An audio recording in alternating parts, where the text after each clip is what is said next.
আসসালামু আলাইকুম প্রিয় বন্ধুরা, আশা করি আপনারা সবাই ভালোই আছেন। আরও একটি পর্বে আপনাদেরকে স্বাগতম। আজকের পর্বে আপনারা জানতে পারবেন ইউরোপিয়ান সুয়েজ খালের কথা এবং বাংলাদেশে এই ধরনের কি প্রকল্প হাতে নেওয়া যায় এই বিষয়ে বাংলাদেশ সরকারকে পরামর্শ বা আমাদের নিজস্ব আলোচনা। বন্ধুরা, আপনারা জেনে অবাক হবেন যে ইউরোপে একটি খাল নির্মাণ করা হচ্ছে বা ক্যানেল নির্মাণ করা হচ্ছে। এই ক্যানেলটিকে বলা হচ্ছে সেইন নর্ড ইউরোপিয়ান ক্যানেল বা SNEC। এই ক্যানেলটি ফ্রান্স, নেদারল্যান্ড এবং বেলজিয়ামকে সংযুক্ত করবে। এই ক্যানেলটির দৈর্ঘ্য হবে 107 কিলোমিটার এবং এই ক্যানেলটির প্রস্থ হবে 54 মিটার।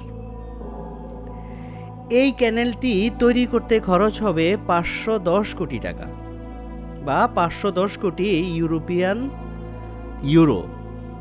এবং এই ক্যানেলটি নির্মাণ করার সময় অসংখ্য ব্রিজ নির্মাণ করা হবে। আশেপাশে বনায়নের ব্যবস্থা রাখা হবে যাতে আশেপাশের বনের পশু পাখিরা সেই ক্যানেলের পানিটা ব্যবহার করতে পারে। বন্ধুরা, এই ক্যানেলটি নির্মাণ করা হলে এই তিনটি দেশের ভাগ্য এই ক্যানেলটির উপরে নির্ভর করবে। তাদের ব্যবসা বাণিজ্যের পণ্য পরিবহনের আমূল পরিবর্তন ঘটবে, সময় কম লাগবে, অর্থ কম লাগবে এবং কার্বন নিঃসরণের পরিমাণ কমে যাবে, যা আমাদের ওজোন লেয়ারকে ক্ষতিগ্রস্ত করছে। অর্থাৎ বৈশ্বিকভাবে, রাষ্ট্রীয়ভাবে সকলেই এই ক্যানেলের দ্বারা উপকৃত হবে।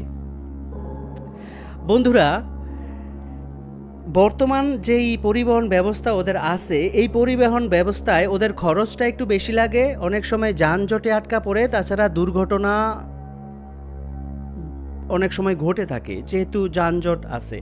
এই ক্যানেলের ফলে এইগুলি দূরীভূত হবে।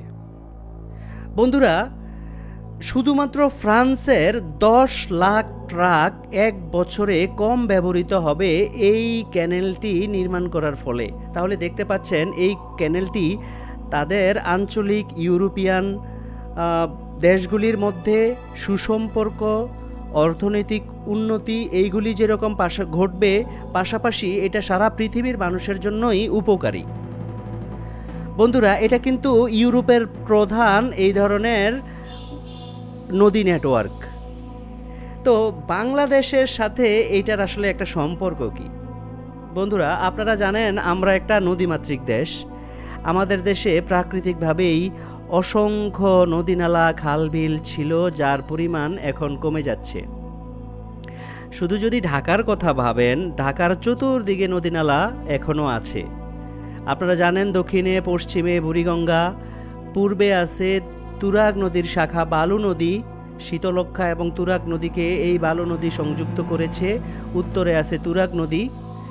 বন্ধুরা, এইভাবে যদি একটা ওয়াটার নেটওয়ার্ক সারা ঢাকার চতুর্দিকে করা যায়, তাতে ঢাকাবাসী তীব্র যানজট থেকে মুক্ত হবে এবং তাদের সময় বাঁচবে, অর্থ সাশ্রয়ী হবে, তাদের পরিবহনে তাদের স্বাচ্ছন্দ্য ফিরে আসবে, তাদের চলাচলে জীবনে স্বাচ্ছন্দ্য চলে আসবে। বন্ধুরা, সারা দেশে যদি এই ধরনের ওয়াটার নেটওয়ার্ক তৈরি করা যায়, তাহলে ঢাকা থেকে বিভিন্ন অঞ্চলে বা বিভিন্ন অঞ্চল থেকে বিভিন্ন অঞ্চলে নদীমাতৃক যোগাযোগ ব্যবস্থা স্থাপন করা গেলে তাহলে কিন্তু মানুষ যেরকম স্বাচ্ছন্দ্যে আরামে চলাফেরা করতে পারবে, তাদের সময় বেঁচে যাবে, অর্থ বেঁচে যাবে। বন্ধুরা, যদিও আমাদের দেশের নদ নদীগুলির নাব্যতা আন্তর্জাতিক কারণে কমে যাচ্ছে, কিন্তু এইগুলির নাব্যতা ফিরিয়ে আনার জন্য বিভিন্ন প্রকল্প হাতে নেওয়া যায়। যখন আমরা বর্ষা মৌসুমে পানিটা পাই, সেটাকে ধরে রেখেও আমরা চাইলে আমাদের এই ওয়াটার যে নেটওয়ার্কটা, সেটা কিন্তু আমরা কাজে লাগাতে পারি। আমরা কিন্তু চলাচলে বা পরিবহন সেবাগুলিতে বা আমাদের মালামাল বহনে এক স্থান থেকে আরেক স্থানে আমরা কিন্তু এই কাজটা করতে পারি।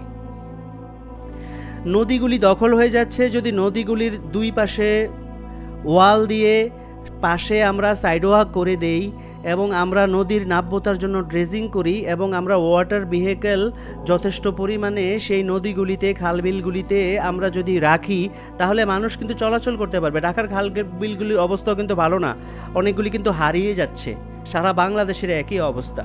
অর্থাৎ একটা সমন্বিত আলাদা একটা প্রকল্প নিয়ে ঢাকা সহ সারা দেশের নদ নদী খাল বিলের উদ্ধার, ড্রেজিং করা, তারপরে ওয়াটার ভেহিকেলের ব্যবস্থা করা, বিউটিফিকেশন সব কিছু মিলিয়ে একটা প্রকল্প নেওয়া গেলে তাহলে এটা সারা বাংলাদেশের জন্য অনেক উপকার হবে। যেটা ইউরোপে ওরা নিজেরা অর্থ ব্যয় করে করছে, আমরা অলরেডি এগুলি পেয়ে আমরা এগুলি নষ্ট করতেছি মেনটেনেন্সের অভাবে। বন্ধুরা, এটাই ছিল কোরিলেশন। আশা করি এই পর্ব দেখে আপনারা উপকৃত হয়েছেন, ভালো লেগেছে। একটি লাইক দিন, আমাদের চ্যানেলটিকে সাবস্ক্রাইব করুন। পরবর্তীতে আমরা অন্য কোনো পর্ব নিয়ে আপনাদের মাঝে হাজির হব। আসসালামু আলাইকুম ওয়া রাহমাতুল্লাহ।